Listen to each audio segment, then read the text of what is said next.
Reum Dei, espace d'évangélisation en profondeur et en puissance. Dieu vous bénisse, Dieu vous élève. Shalom, shalom, shalom, shalom, famille du Reum Dei. Shalom, peuple de Dieu. Dieu vous élève abondamment. Alors nous prenons nos Bibles et nous cherchons le passage de Jacques 1, le verset 22 au verset 25. Jacques 1, verset 22 au verset 25. Heureux de partager la parole de Dieu avec vous. Dieu bénisse vos familles. Jacques 1, le verset 22 au verset 25, on se dépêche. Seigneur, ouvre mes lèvres et ma bouche publiera ta louange. Au nom du Père et du Fils et du Saint-Esprit. Amen. Mettez la parole en application. Ne vous contentez pas de l'écouter. Ce serait pour vous faire illusion. Au contraire, l'homme qui se penche sur la loi parfaite, celle de la liberté, et qui s'y tient, celui qui ne l'écoute pas pour l'oublier, mais l'applique dans ses actes, heureux sera-t-il d'agir ainsi. Heureux sera-t-il d'agir ainsi. Parole du Seigneur, nous rendons grâce à Dieu. Que Dieu vous bénisse puissamment, richement et abondamment. Reum Dei, espace d'évangélisation en profondeur et en puissance. Dieu vous bénisse, Dieu vous élève. Que serait ma vie sans toi, puisqu'en toi j'ai le bonheur? Où serait mon âme sans toi, Jésus? Que serait ma vie sans toi? L'amour du Seigneur s'étend d'âge en âge sur ceux qui le craignent. Où serait mon âme sans toi? Car tu es mon refuge, ô Père. J'ai tant besoin de toi. C'est pourquoi la parole de Dieu est la lumière sur nos pas, qui nous éclaire dans notre chemin.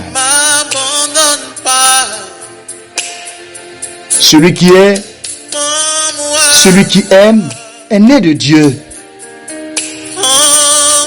et connaît Dieu. Celui qui aime est né de Dieu et connaît Dieu. Je veux y aller. Emmène-moi où tu vas. Je veux y aller. Le ciel et la terre épousent l'amour de Dieu, la puissance de Dieu. Car tu es mon refuge, ô Car le Christ nous conduit j'ai pas à pas. besoin de toi, de ressentir ta grâce sûre. Seigneur, ne m'abandonne pas.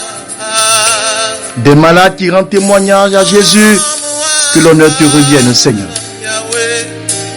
Des guérisons durant ces 48 heures que nous avons eues de Jésus, homme sauveur. Des déblocages, des délivrances se sont opérées.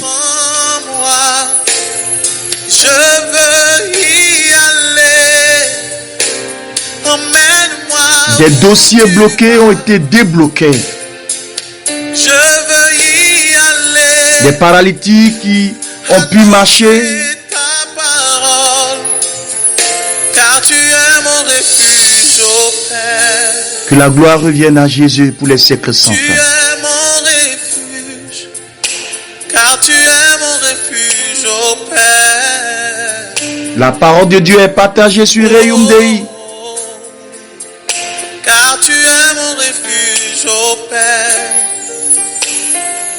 Reum Dei, Tu es mon espace d'évangélisation car tu es mon refuge, en puissance, en gloire. Oh Père, Que Dieu vous bénisse. oh Père, est-ce qu'il est tombé? Chante. Oh Père, oh Père, Fils et filles d'Israël, soyez puissamment élevés, richement élevés. Que Dieu bénisse cette semaine. Que Dieu bénisse cette semaine. Chaque jour de cette semaine. Que Dieu bénisse cette semaine. Soyez puissamment élevés. Puissamment élevés. Bien-aimés frères, bien-aimés sœurs, je donne quelques informations avant de partager cette méditation de ce jour avec vous. Je donne cette information. Alors, il y a évangélisation sur la paroisse Sainte Famille de Tounouma. Évangélisation de 2 jours. Le vendredi 18 et le samedi 19. Donc, évangélisation à Bobo-Dioulasso, organisée sur la paroisse Sainte Famille de Tounouma. Sainte Famille de Tounouma, le vendredi 18 et le samedi 19 juillet. Alors, j'invite toutes ces personnes, tous ceux qui sont du côté de Bobo ou dans les environs de Bobo, qui ont bien envie de participer à ces 2 jours d'évangélisation, de ne pas hésiter. Voilà. Nous vous invitons le vendredi 18 et le samedi 19. Faut bien regarder le programme. C'est vendredi 18 et samedi 19 juillet. Donc, il n'y a pas de prière le dimanche. Faudrait pas dire, bon, je vais attendre le dimanche pour venir le dernier jour. Non. C'est vendredi 18 et le samedi 19 juillet sur la paroisse Sainte Famille de Tounouma. Alors, pour toutes ces personnes qui souhaiteraient avoir plus d'informations concernant cette évangélisation, vous appelez le 76 14 47 82. Donc, 76 14 47 82. 82. Que Dieu vous bénisse abondamment, richement et puissamment. La deuxième information, alors, du côté de la paroisse Notre-Dame de la Paix de Soubara-Ndougou, dans ce mois de juillet, il n'y aura pas de retraite. Malheureusement, il n'y aura pas de retraite. Voilà. Il n'y aura pas de retraite. Mais en juillet, du 23 au 27 juillet, je serai du côté de Bobo-Dioulasso encore, au grand séminaire de Koumi. Une retraite qui est organisée par les femmes catholiques paroissiales de Saint-Jean-Paul II de Lafia-Bougou. Saint-Jean-Paul II de Lafia-Bougou. Donc, c'est du 23 au 27 juillet. Du 23 au 27 juillet, au grand séminaire. La retraite va se tenir au grand séminaire. Voilà. Au grand séminaire de Koumi à Bobo-Dioulasso. Alors, pour toutes ces personnes qui ont bien envie de participer à cette retraite, c'est une retraite organisée par ces femmes catholiques paroissiales. Voilà. Donc, vous êtes priés, voilà, de prendre attache déjà avec, je dirais plutôt la paroisse de Saint-Jean-Paul II. Saint-Jean-Paul II de Lafia-Bougou. 23 au 27 juillet.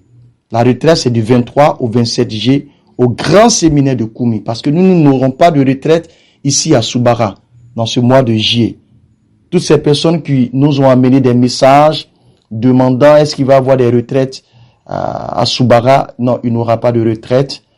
Malheureusement, la date que nous avons prise coïncide avec la retraite du 23 au 27 juillet de Lafia-Bougou. Voilà. Et donc, nous serons du côté de Koumi, du 23 au 27 juillet. C'est à Bobo, grand séminaire de Koumi, c'est à Bobo-Dioulasso, du 23 au 27 juillet. Que Dieu vous bénisse puissamment, abondamment et richement.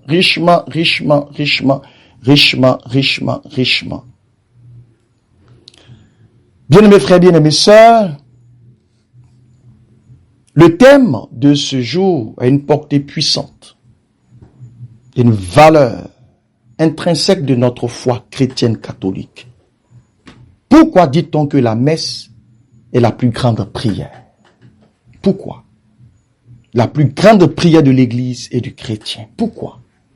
Nous allons aujourd'hui parler de ce sujet sensible, mais très important, pour le chrétien et l'Église. Beaucoup prient, beaucoup jeûnent, beaucoup chantent et élèvent le cœur vers Dieu. C'est beau.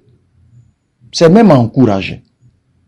Je félicite et j'encourage toutes ces personnes qui prient, toutes ces personnes qui jeûnent, toutes ces personnes qui chantent et qui élèvent le cœur vers Dieu. Que Dieu bénisse la vie de ces personnes. Que Dieu bénisse richement. Mais au sommet de toutes les prières que l'homme peut offrir à Dieu, se dresse la messe. Se dresse la messe pour le chrétien catholique. L'Église affirme que la messe est la plus grande prière. Pourquoi? Pourquoi? Parce que ce n'est pas seulement une prière de l'homme vers Dieu. C'est le Christ lui-même qui prie en nous et avec nous en s'offrant à qui? Au Père. Donc la messe est la plus grande prière parce que ce n'est pas seulement une prière de l'homme vers Dieu.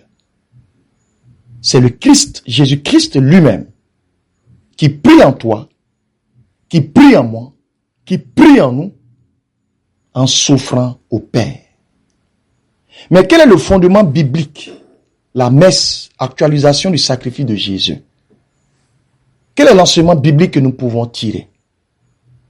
1. Le mystère de l'agneau offert. Le mystère de l'agneau offert. Voici l'agneau de Dieu qui enlève le péché du monde. En Jean 1, le verset 29. La messe rend présent le sacrifice de la croix. En Luc 22, 19 à 20 et en Hébreux 9, le verset 14. Elle n'est pas une simple commémoration, mais une actualisation du sacrifice de Jésus sur le calvaire, par les mains du prêtre, in persona Christi. Par les mains du prêtre, les mains du prêtre, in persona Christi, en la personne du Christ. En la personne du Christ. Le deuxième élément, dans le fondement biblique, c'est le repas pascal et l'alliance nouvelle, la messe.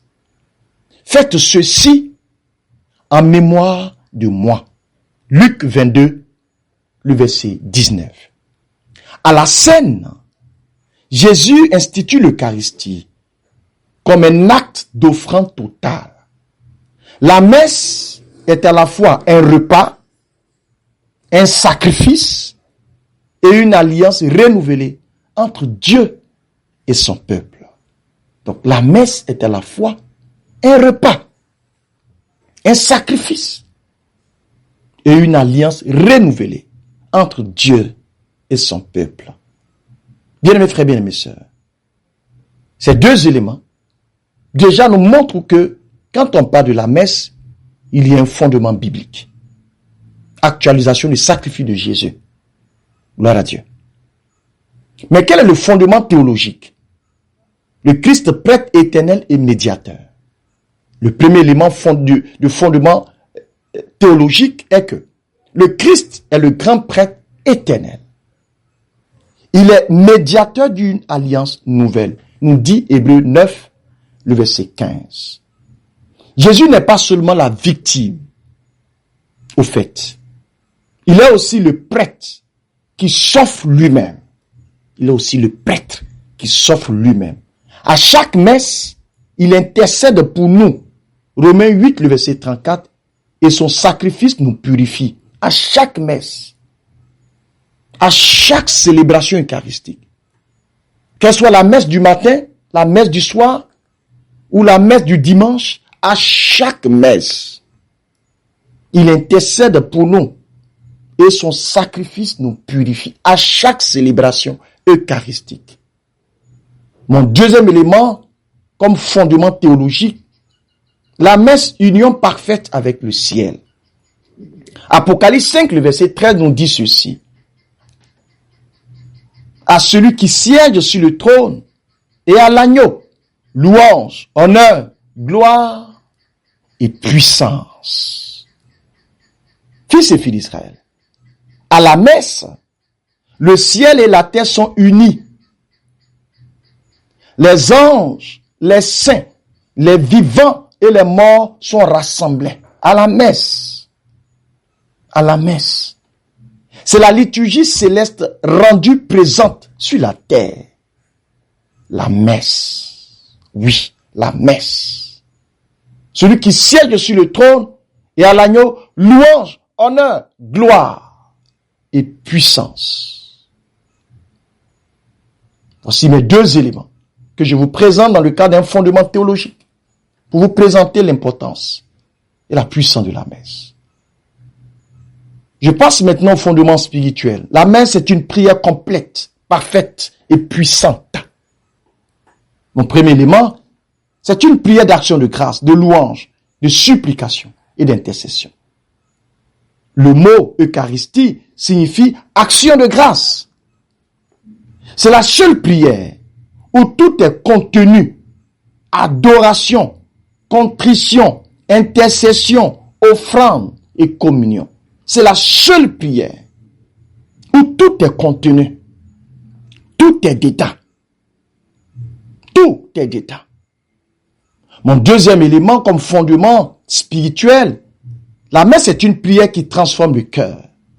Seigneur, je ne suis pas digne de te recevoir, mais dis seulement une parole et je serai guéri.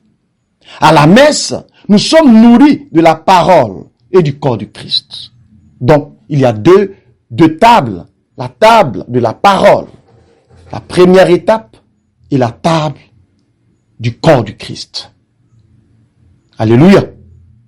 Nos cœurs sont purifiés, nos âmes fortifiées, nos chaînes brisées. Jean 6, le verset 51 au verset 56.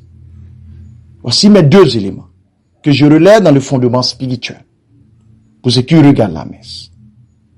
Mais quelles sont les dimensions charismatiques de la messe? L'autel, lieu de puissance et de miracle. Mon premier élément, l'Esprit Saint à l'œuvre pendant la messe. Il a dit ceci dans la prière eucharistique. Envoyez votre esprit sur ces offrandes. Envoyez votre esprit sur ces offrandes.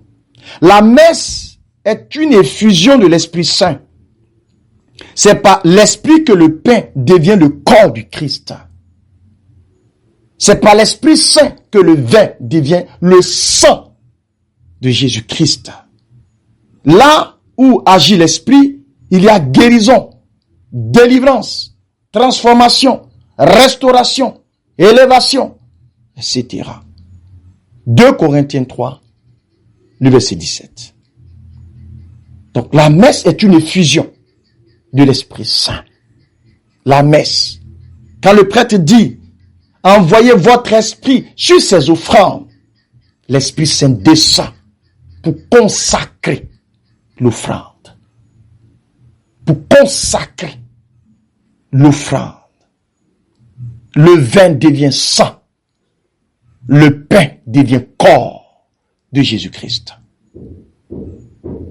Mon deuxième élément, dans la dimension charismatique, l'Eucharistie, source de miracles. De nombreux saints ont vécu des miracles eucharistiques. Je peux citer Saint Padre Pio. Je peux citer Sainte Faustine. Je peux citer Saint Charbel. Je peux citer Mère Teresa. Etc. Toi, tu peux citer qui?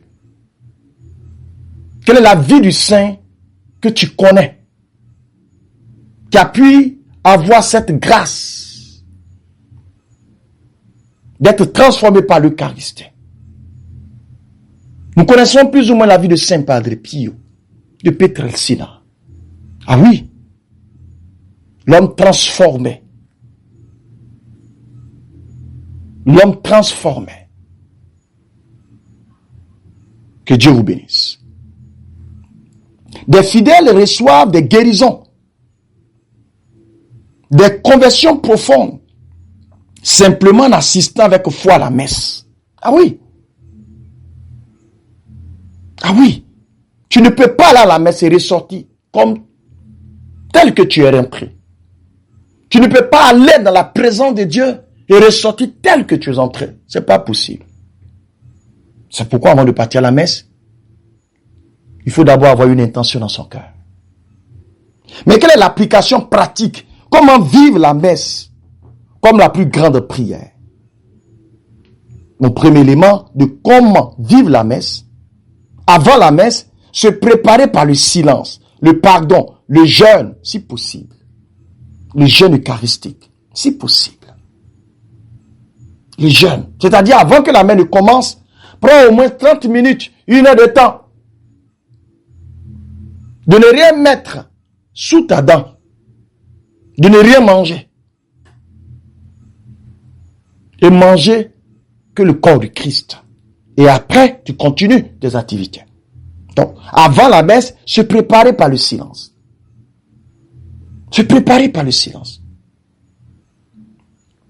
Par moments, on voit des attroupements de personnes devant les paroisses. Et ils attendent au moment où le prêtre commence le cortège avec les servants de messe. C'est là qu'on se précipite pour entrer dans l'église et faire un semblant de silence. La messe se prépare par le silence. La messe se prépare déjà par le pardon. Entre, commence à supplier ton Dieu. Mon deuxième élément de comment vivre la messe, pendant la messe, s'unir au Christ, offert, prier intérieurement, offrir sa vie, ses intentions, pendant la messe. Pendant la messe, chercher à s'unir au Christ. Il faut chercher à s'unir au Christ. Troisièmement, après la messe, rendre grâce, méditer la parole reçue, vivre l'Eucharistie dans le quotidien. Donc, rendre grâce, méditer la parole. On voit le plus souvent après la messe, la plupart ne se rappellent même plus des différents textes lus. L'évangile même parfois même, on ne se rappelle plus. On ne se rappelle plus. Quand le prêtre dit, allez dans la paix du Christ, nous rendons grâce à Dieu. Certains même sont même pressés de sortir avant le prêtre. Non. Assieds-toi. Rends grâce. Dis-lui merci pour ce que tu as reçu. Demande-lui la grâce de retourner à la maison et de pouvoir toujours méditer l'Eucharistie dans le quotidien de ta vie. Alléluia. Donc, l'application pratique se fait avant, pendant et après la messe. Le sommet de la vie chrétienne, la messe. Saint Jean-Paul II dit ceci, la messe est le soleil de notre journée. Sans elle, tout s'assombrit. La messe est le sommet et la source de toute la vie chrétienne. Lumen Gentium, le numéro 11. Celui qui comprend la messe, comprend le cœur de Dieu. Celui qui vit la messe, vit déjà un avant-goût du ciel. C'est la prière du Christ, de l'Église, du ciel et du chrétien. La messe est la plus grande prière parce qu'elle est le sacrifice du Christ rendu présent, l'œuvre du Saint-Esprit, la louange du ciel et la communion parfaite avec Dieu. Dieu vous bénisse. Dieu vous élève richement et abondamment, fils et filles d'Israël. Que Dieu vous bénisse. Désormais, fais attention quand tu es à la messe. Désormais, prépare-toi avant d'aller à la messe. Désormais, prends tes dispositions pour ne pas sortir de façon précipitée. Mais prends le temps de t'asseoir, rends grâce avant de sortir de l'église. Que Dieu te bénisse richement. Que Dieu te lève